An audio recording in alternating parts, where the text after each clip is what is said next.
அக்பர் தனது பிரம்மாண்டமான அரண்மனையில் அமைச்சர்களுடன் பல விஷயங்களைப் பற்றி விவாதித்துக் கொண்டிருந்தார். அனைவரும் மிகுந்த கவனத்துடன் மன்னரை பார்த்துக் கொண்டிருந்தனர். விவாதத்தின் நடுவில் அக்பர் திடீரென்று ஒரு சுவாரஸ்யமான கேள்வியை கேட்டார். உலகத்தின் மிகவும் அழகான மலர் எது? அமைச்சர்கள் அனைவரும் ஒருவரை ஒருவர் பார்த்து கொண்டனர். அரசே, இந்த உலகத்திலேயே மிகவும் அழகான மலர் மல்லிகைதான் என்று ஒரு அமைச்சர் முன்னால் வந்து மரியாதையாக கூறினார். அவர் கூறிய விதத்தில் மல்லிகை மனம் காற்றில் பரவுவது போல் இருந்தது. அடுத்த அமைச்சர் சொன்னார், அரசே, சாமந்தி மலரின் அழகிற்கு இணையில்லை. அவர் காட்டிய மஞ்சள் சாமந்தி வெயிலில் மின்னியது. மூன்றாவது அமைச்சர் பெருமையுடன் கூறினார், அரசே, ரோஜா மலரைப் போல அழகானது எதுவுமே இல்லை. அரண்மனையில் சிரிப்பு சத்தம் ஓங்கியது. அமைச்சர்களின் பதில்களை கேட்ட அக்பர் பீர்பாலை நோக்கி சிரிப்புடன் கேட்டார்.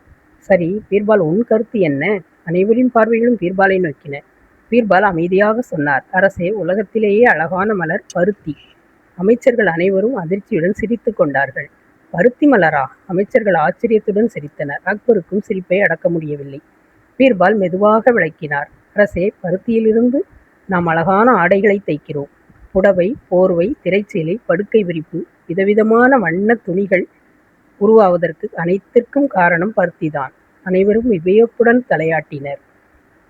பீர்பாலின் அறிவார்ந்த விளக்கத்தை கேட்ட அக்பர் மகிழ்ச்சியுடன் நின்று, பீர்பால், எப்போதும் போல நீயே புத்திசாலி என்று பாராட்டினார்.